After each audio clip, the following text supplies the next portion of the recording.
그래서 이 청렴의 위기는 교회에 대해서 엄청난 도전이에요.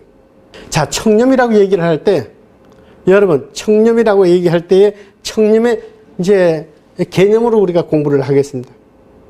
여러분, 이 청렴이란 말이 어디서 나왔냐 그러면요, 수학에서 인터저라는 단어에서 나왔어요. 수학의 인터저는 또 어디서 나왔냐? 영어의 인터저라고 하는 것은 뭐냐 하면 인테그리타스라고 하는 라틴 말에서 나왔습니다.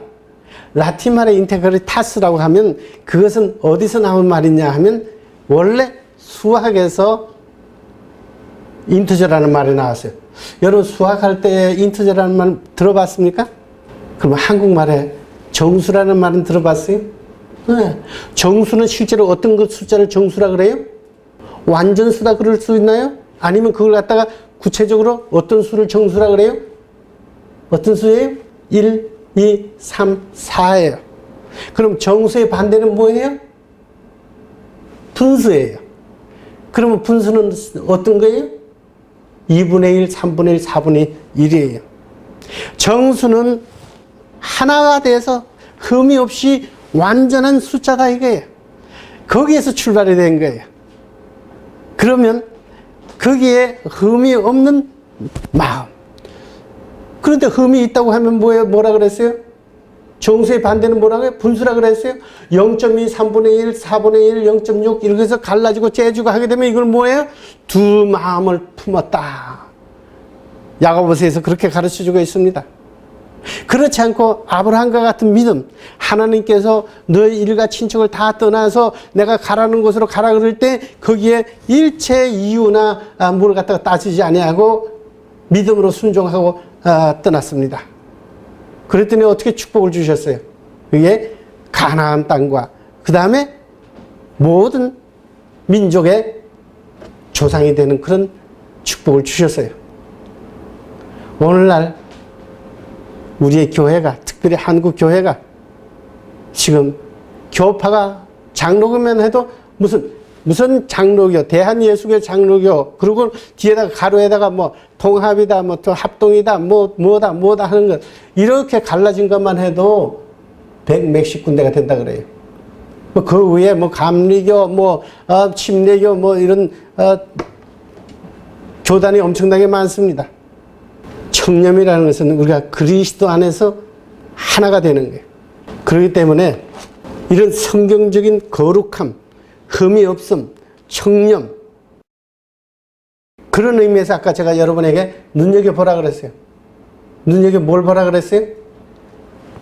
하나님을 사랑하는데 어떻게 해요? 다하여, 힘을 다하여, 혼을 다하여, 내 몸을 다하여,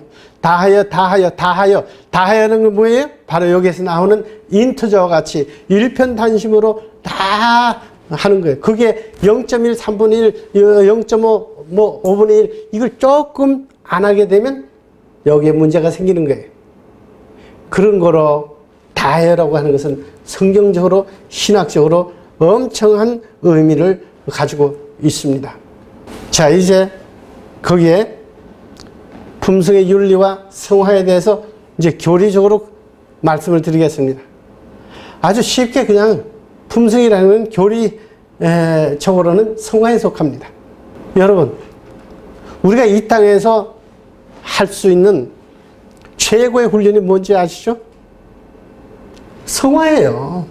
네, 우리가 구원을 받고 난 다음에 그 순간에서부터 계속해서 아까 훈련한다 그랬죠?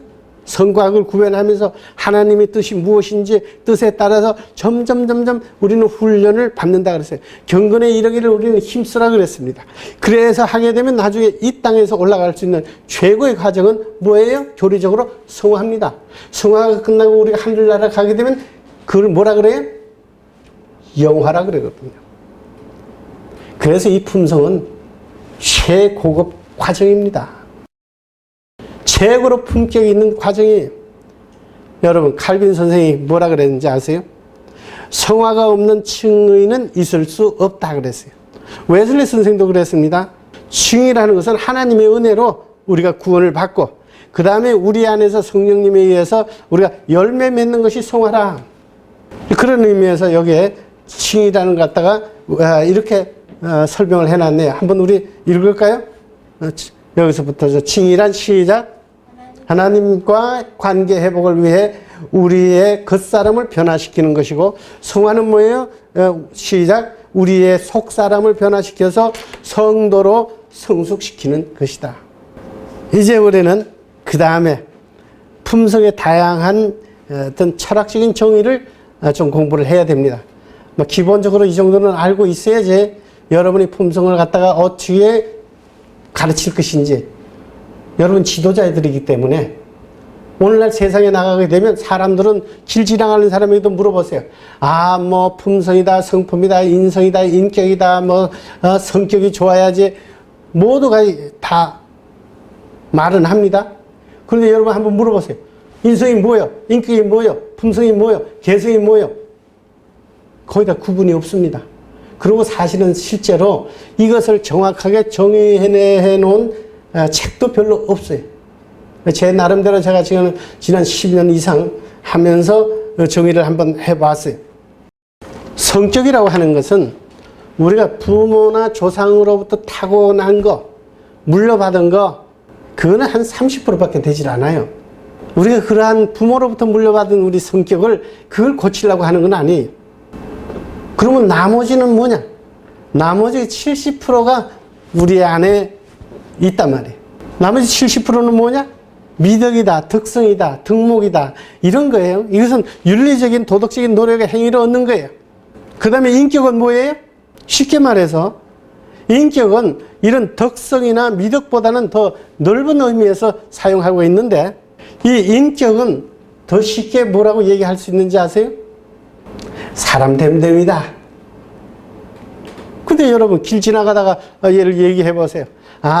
우리 지금 딸이 시집을 가려고 그러는데 누가 중매를 한다고 그래 보세요. 그러면 대답은 뭐라 그래요? 사람만 제대로 됐으면 된다. 그게 인격이에요. 그 다음에 개성. 개성은 뭐예요? 개성은 personality라 그래요. 많은 사람들이 이 개성과 이 품성 또는 성품, 이걸 갖다가 혼돈하고 있어요. 개성은 윤리적이거나 도덕적인 거는 관계가 없어요. 다른 말로 하면요, 외형적으로 나타나는 특징을 개성이라 그래요. 그래서 우리가 탤런트나 배우들을 뭐라 그래요? 개성파라 그래요. 그래서 그분들은 외형적으로 연기만 잘하면 되는 거예요. 연기파죠. 그 사람이 집에 가가지고 대마초를 하든지, 집에 가가지고 무슨 뭘 하든지 간에 우리는 그걸 상관 안 해요. 드라마 안에서만 잘하면 되는 거예요. 물론 요즘은 공인이 돼가지고 여러 가지 무슨 이혼을 한다, 이런 일 저런 일이 생기면 그것이 이제 문제가 있긴 하지만은, 그러함에도 불구하고 배우나 탤런트들은 그냥 개성만 잘하면 되는 거예요. 그걸 퍼스널리티라 그래요. 그것은 바깥으로 나타나는 특징을 말하는 거예요. 내면하고는 상관없으니까 우리는 개성을 개발해야 되겠어요, 안 해야 되겠어요? 개성은 필요 없어요? 지금 여기에 엄청난 걸 여러분이 깨닫게 될 거예요. 성경 말씀이 뭐라 그러세요? 하나님은 말해요. 뭐라 그러세요? 자문에 있는 말씀이, 사람은 외모로 취하지만은 하나님은 뭘 본다고요? 중심을 보신다 그랬거든요. 하나님은 중심을 보시니까 그러면 외모는 상관없다. 상관이 없는 거 아니에요. 나의 외모는 누가 만들어 놨어요? 하나님께서 만들어 놨어요. 그래서 우리는 그걸 관리하고 할 책임이 있어요. 의무가 있어요. 그런데 더군다나 잠언에 있는 말씀이 뭐라 그랬어요? 물어 지킬 만한 것은 내 마음을 지키라. 생명의 근원이 거기서 남이라 그랬어요. 그러니까 우리의 마음을 지키는 것이 중요해요. 그런데 똑같은 잠언에서 15장에서 그 밑에 보니까 뭐라 했냐면, 마음의 즐거움은, 보세요, 마음 속이 즐거우면 그 다음에 어떻게 된다 그랬어요? 표정을 밝게 해주고, 그 다음에 마음의 근심은 뭘 한다 그랬어요? 우리의 마음을 상하게 한다 그랬어요. 그런데 다 같은 잠언 15장에 그 밑에 보니까, 밝은 표정은 우리의 마음을 기쁘게 하고 기쁜 소식은 우리의 건강에 좋다 그랬어요. 그러면 이걸 갖다가 어떻게 적용하는가? 여러분 잠언에 있는 말씀을 듣고 여러분들이 이걸 적용을 어떻게 하십니까? 아니 생활에 적용을 하십니까? 맨날 그냥 눈으로 보고 아 이런 말씀이 있구나 하고 우리는 그냥 지나갑니까? 제가 바로 이것을 갖다가 어떻게 적용하는지를 여러분에게 가르칠 때에 이제부터 점점 실제 실기 적용하는 노하우를 여러분들이 배우게 될 거예요. 지금까지 어떻게 했죠? 제일 먼저 우리가 개요를 말했습니다. 그 다음에 우리가 진단을 했습니다. 우리가 어디가 아픈지 어디가 잘못된지 그럼으로써 우리는 회개하는 마음을 뭐라 그러냐면 우리의 가치관을 깬다 그랬어요. 그러면 그 다음에 우리는 여기에 대한 성경적인 그 원리를 공부를 하고 또 어느 면에서 우리는 교리적인 분명히 왜 우리는 이렇게 성령 충만을 갖다가 우리의 생각에다가 혼에다가 각인을 시켜야 되는지 공부를 했습니다. 그러면서 점점 이제 교리 바탕으로 해서 우리는 왜 품성을 하느냐를 여러분들은 알았을 거예요.